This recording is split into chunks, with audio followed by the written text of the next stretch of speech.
तो स्वागत है आपका पाठशाला में।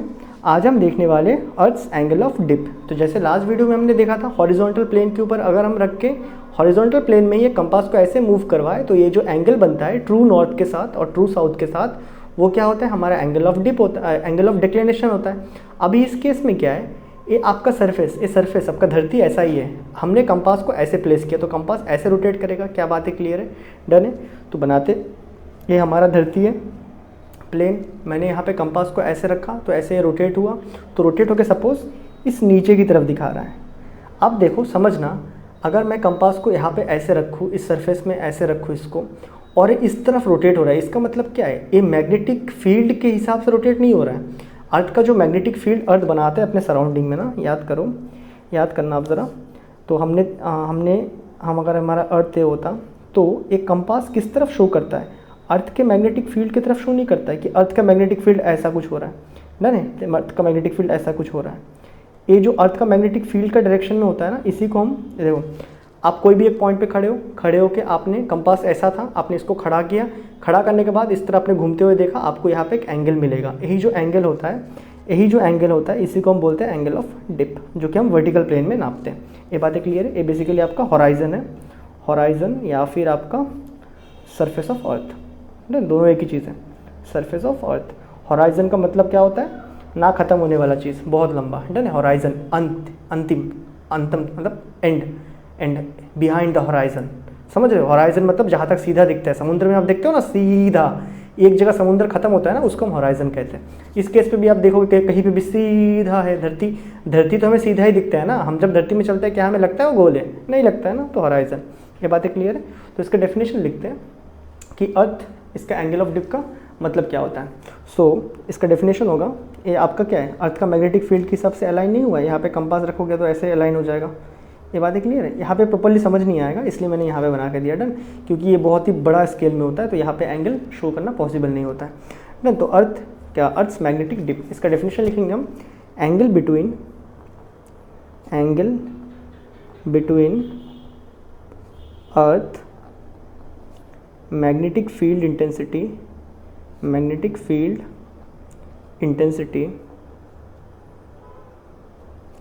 and the surface of earth,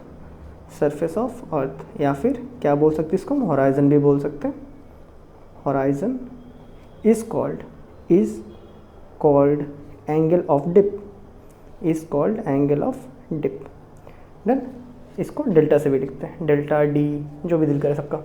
ये बातें क्लियर है। तो मैं अगर इसी को मानूँ, ये हमारा सरफेस है, कोई भी एक पॉइंट पे मैं खड़ा हूँ, यहाँ पे मैं खड़ा हूँ, मेरा सरफेस, मैंने कंपास लिया, कंपास कुछ इतना टिल्ट कर रहा है, मैंने देखा है some sort of 10 degree 20 degree कुछ तो टिल्ट कर रहा है, मैं बोला कुछ डेल्टा डिग्री टिल्ट कर रहा है। ये डेल्टा डिग्री टिल्ट किसके तरफ हुआ, अर्थ के मैग्नेटिक फील्ड के साथ में ही हो गया। ये बातें क्लियर है।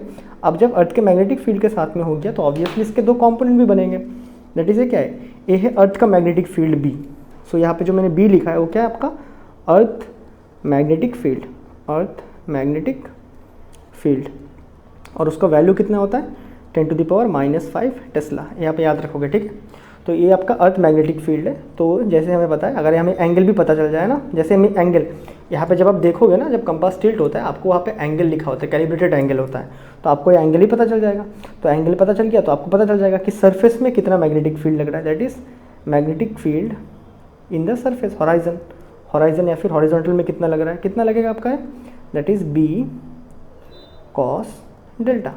बी आपको पता है, डेल्टा आप यहाँ से निकाल लिया तो आपको पता चल जाएगा कितना हॉरिजॉन्टल में लग रहा है। सिमिलरली आप चाहे तो बी वी भी निकाल सकते हो, वी वी कितना आ जाएगा आपके पास, बी वी आ जाएगा बी साइन डेल्टा। ये बातें क्लियर है। और इसका थोड़ा बहुत रिलेशन भी निकालते, जैसे कि एज कि यहाँ पे हमें पता है कि बी एच कितना है आपका, that is b cos delta. Similarly b v कितना है आपका, बी साइन डेल्टा। इन दोनों को डिवाइड भी कर लेते कभी कभी, ऑल्सो इन दोनों को डिवाइड करो, ठीक है। पहले बी वी रख रहा हूँ ऊपर में, b v upon b h कर रहा हूँ, तो बी वी कितना आएगा हमारे पास, एक रिलेशन बना रहा हूँ बस, क्योंकि इसमें से कभी कभार छोटे मोटे न्यूमेरिकल आ जाते हैं, divided by b cos delta. यहाँ से बी कट जाएगा तो हम देख सकते हैं b v is equal to b h साथ में साइन डेल्टा। ये बात क्लियर है, साइन डेल्टा, डन। डी क्या है आपका, एंगल ऑफ डिप है। यहाँ बातें क्लियर है। तो यही है बेसिकली आपका एंगल ऑफ डिप। डन। तो यही था बेसिकली आपका अर्थ का एंगल ऑफ डिप। तो बेसिकली डिक्लिनेशन क्या होता है, जब हम लोग अर्थ के सरफेस में, अब हमारा कंपास ऐसे मूव कर रहा था तो ये जो एंगल बनता है ना ट्रू नॉर्थ के साथ जो एंगल बनता है उसे हम कहते हैं डिक्लिनेशन, या फिर आई एंगल ऑफ डिक्लिनेशन, आई वगैरह डी कुछ भी लिखते हैं। और एक क्या होता है डिप। डिप क्या करते हैं हम इसी कंपास को हम ऐसे खड़ा कर देते हैं तो सरफेस के साथ ऐसा रोटेट करता है, ऐसा रोटेट करके कहीं पे जाके रुकेगा। ये जो मीन के साथ जो यहाँ पे एंगल बनता है इसी एंगल को हम बोलते हैं एंगल ऑफ डिप। और इसके लिए यहाँ पे एक छोटा सा फॉर्मूला भी निकाला है क्योंकि इसमें से कभी कभार न्यूमेरिकल पूछता है। यहाँ तक बातें क्लियर है। तो इसी के साथ हमारा चैप्टर खत्म होता है अर्थ का मैग्नेटिज्म एंड मैटर। तो मैं मिलता हूँ आपसे नेक्स्ट वीडियो में जहाँ पे हम देखेंगे इलेक्ट्रोमैग्नेटिक इंडक्शन। और वहाँ पे मैंने जो एक लेंजेस का लॉ बताया था ना, याद है जब फेरोमैग्नेटिज्म पढ़ा नहीं, जब डायमैग्नेटिज्म को मैंने प्रॉपर्टीज़ को बताया था। डन।